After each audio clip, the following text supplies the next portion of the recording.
School میں جب بھی گرمی کی چھٹیاں ملتی ہیں تو ہم کہیں نہ کہیں گھومنے اور سیر و تفریح کے لیے جاتے ہیں۔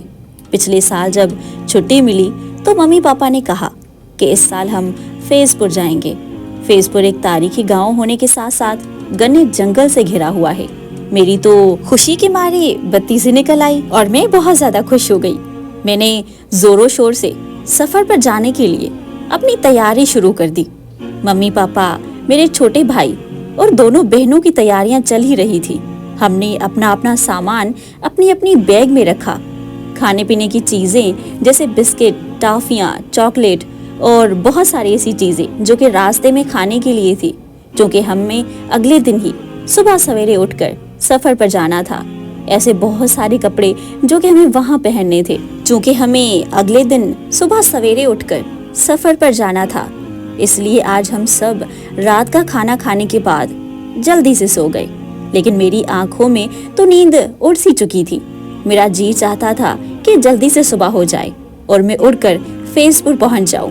اگلے دن ہم صبح جلدی اٹھے اور نہا دھو کر تیار ہونے لگے۔ ممی پاپا، دادی دادا اور میری دونوں بہنیں اور چھوٹا بھائی، ہم سب رکشہ کے ذریعے بس اسٹیشن پہنچے اور وہاں سے فیض پور جانے والی بس پکڑی۔ اس سفر کے دوران ہم کافی خوش تھے۔ ہم نے کئی قسم کے جانور دیکھے، پیڑ پودوں کو دیکھا، پہاڑ، ندی، جھرنے، تالاب اور آبشار بھی دیکھے۔ ساتھ میں ہم سب بچے بس میں خوب انجوائے بھی کر رہے تھے۔ ہم گھنے جنگل کے کنارے سڑک سے گزر ہی رہے تھے کہ تبھی اچانک ہماری بس خراب ہو گئی۔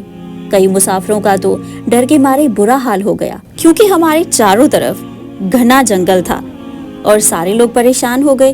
لیکن ہمیں تو مزہ آ رہا تھا۔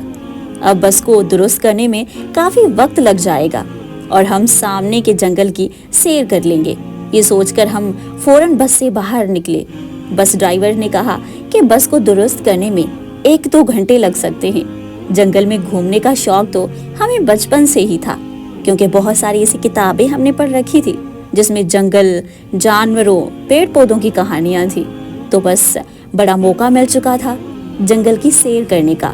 جب پاپا سے اجازت چاہی تو انہوں نے منع کر دیا۔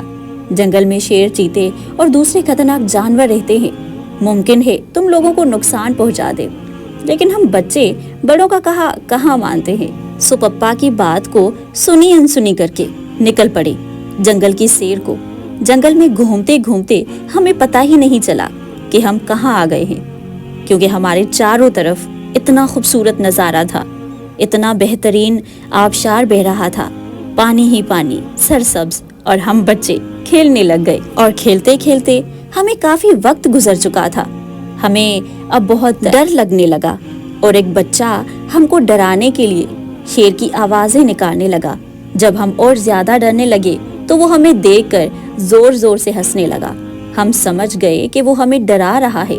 تبھی اچانک سے میں نے شیر کو دیکھا جو وہاں سے کافی فاصلے پر کھڑا تھا اور اس کی پیٹھ ہماری جانب تھی۔ اور میں نے جیسے ہی سب کو شیر کے بارے میں بتایا تو سب بچے ڈر کے مارے بری طرح گھبرا گئے اور ادھر ادھر بھاگنے لگے۔ وہاں روڈ پر ممی پاپا ہمیں تلاش کر رہے تھے اور ہم بھی جنگل سے کسی طرح باہر نکلنے کا راستہ ڈھونڈ رہے تھے۔ جیسے تیسے کر کے ہمیں راستہ سمجھ میں آیا اور دور سے ہی ہمیں ممی پاپا گھبرائے ہوئی حالت میں ملے۔